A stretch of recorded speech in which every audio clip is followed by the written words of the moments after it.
What's going on YouTube? My name is Anti-Problematic, and today we're going to be doing a character guide on Freya. Now before I get into the video, don't forget to like, comment, and subscribe, and if you would like to keep up with any future content, I'll be linking my Discord chat in the description below. Now the reason why I wanted to go over Freya is because I feel that she's still very strong even in the current meta. She does take a little bit of time to get going. She is a late game god, however, this character can be very frustrating, even building anti-heal against her. Now, let's go ahead and go over her abilities and passive. Now, for Freya's first ability, we have Irradiate. All this does is just give a buff to her basic attacks, and her basic attacks will actually do bonus magical damage at 100 at max rank, and this does last for 5 seconds. It's actually very simple. As you see, I'm only hitting for 50. With the buff active, I'll hit for an extra 76, as you can see. Up next, we have Freya's second ability, Pulse. This makes her basic attacks ranged. It will do additional magical damage, and it'll also slow the enemy target. As you can see, it's a second stim. And you can see the Odin bot is actually moving slower. And as you can notice, the basic attacks will actually have a splash effect. Let me go ahead and show you. It'll actually have a splash effect around the target, so they'll actually take additional damage. Now, keep in mind, if you have this buff active and then you have your first buff active at the same time, you will actually lose the slow in the area of effect. So let me go ahead and show you. So if you pop both at the same time, you'll only hit one target. Finally, we have Freya's third ability, Banish. What this does, it will lift the enemy into the air for 1.5 seconds, and that enemy is no longer targetable for you, and they can't attack anybody. And they can't attack anybody while they're up in the air. So as you can see, I can't hit them. However, when you do use your Banish, the second they start coming back down to the ground, you can actually start attacking them. Up next, we have Freya's fourth ability, or her ultimate. This is a leap ability. She will actually fly into the air and attack 4 times, and during this time, most attacks will not hit her. As you can see, it's pretty mobile, and you're actually CC immune while the move is casting. However, keep in mind it does not save you from moves that have tracking, such as Neath Ult or Zeus Detonate. So, even though it will save you out of most situations, just use this with a grain of caution. Grain of caution. That's weird. Use this move cautiously. Let's go ahead and say that. Finally, we have Freya's passive. All this does is just gives her additional magical lifesteal at 10% at base, and then you'll actually get 0.25% per level. So every 4 levels, you'll get 1% extra lifesteal, capping at 15%. Capping at 15%.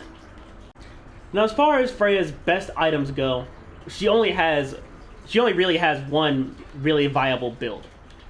You want to get Bancroft's Talon, you want to get Telkines, you want to get Ring of Hecate, and you also want Demonic Grip.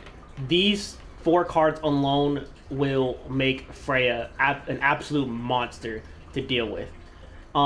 As far as the last 2 items, it just depends on who you're fighting. If you're fighting people with a lot of lifesteal, then obviously you want to go a Toxic Blade, because this will stack and help your attack speed, while also making it almost impossible for them to heal back at you. And then you also want to build something with a little bit of cooldowns. I would recommend a Chronos Pendant, or if you don't mind her cooldowns, I would recommend getting a Rod of Tahuti. But honestly, that's just up to you. If you're not worried about their lifesteal, then you really don't need the Toxic Blade. You could just get Chronos Pendant and Rod of Tahuti. And this will basically nuke anybody that you're going up against. Now, yes, I understand these are pretty expensive cards. It will take a bit for her to start getting online. However, this build is very viable for her. And if you honestly want a little bit more just flat power and lifesteal, you actually don't need the Rod of Tahuti. You can actually just get a Typhon's Fang, and this will stack with your passive. So you're basically unkillable, and no amount of lifesteal will be able to, or anti-heal will be able to kill you. They're gonna have to jump you once the late game hits. Up next, we're going to go over Freya's game plan, and it's very simple, yet I see a lot of people mess it up. So As far as being aggressive and attacking goes, all you do, pop your first ability, pop your second ability, and basic attack away. That's it. Where it gets a little bit tricky is when to use her third ability. Now, be cautious, because remember that her third ability, while they're under your third ability, they can't be hit from you or your team. So, I've seen a lot of situations where Freya is trying to chase with her team, and she'll use her banish and make her team miss. So, be cautious when using this. I would also recommend using this move purely as a runaway move, because keep in mind, that's a whole 1.5 seconds you have to put some distance between you and the person that's attacking you. And if you don't have that up, just pop your second ability, because remember, this has AoE and it has a slow effect. So anybody hit by the area of effect or the target itself will actually be slowed. So keep that in mind. Now, as for the laning phase, or when you're starting at level 1, always go your second ability. Always go your second ability, because this has the AoE on it. It makes your attacks ranged. You don't have to play unsafe with this. This is very, very useful. And as far as starting items, always get Hunter's Blessing. There's no reason for you not to get Hunter's Blessing, since she is basic attack based. Now, when it comes to the first item, that is up to you. Me personally, I can either go tier 1 Bancrofts or even tier 1 Telkines. Telkines is more expensive. However, it does give 100 power to 25% attack speed, and you'll actually get the bonus damage to your basic attacks. But however, that is completely up to you. There's nothing wrong with going the Bancroft start. Just be mindful that your attack speed will suffer just a little bit, and you are not a monster early game. Keep that in mind. You have to play safe early, because the thing about this character is that if you get behind with this character, it's almost impossible to catch back up. So you need to be able to play. You need to be able to play safe and have really good positioning. Wards save this character's life. Whether you're playing in the solo lane, whether you're playing in the mid lane or you're playing in the carry lane. Now,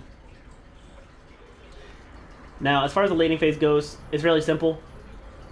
As you can see, you get your second ability. And as you can see, her attack speed is very slow early.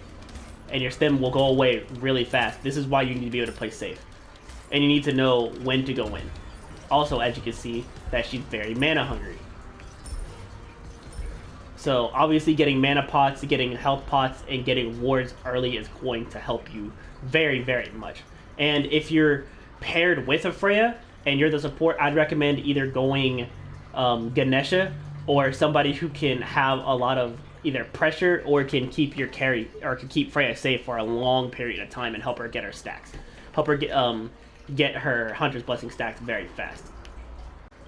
Overall, Freya is a very solid character. She can pub stomp really well when she hits that late game point, and for very obvious reasons, she's not in the top 10 or top 5 just because she's severely unsafe, and it takes a long time for her to get to that mid or late game point. However, once she does get there, she's virtually unkillable even if you build anti-heal against her.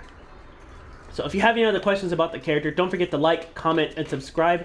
And if you'd like to keep up with any future content, I'll be leaving a link to my Discord chat in the description below. Without further ado, have a nice day and stay safe.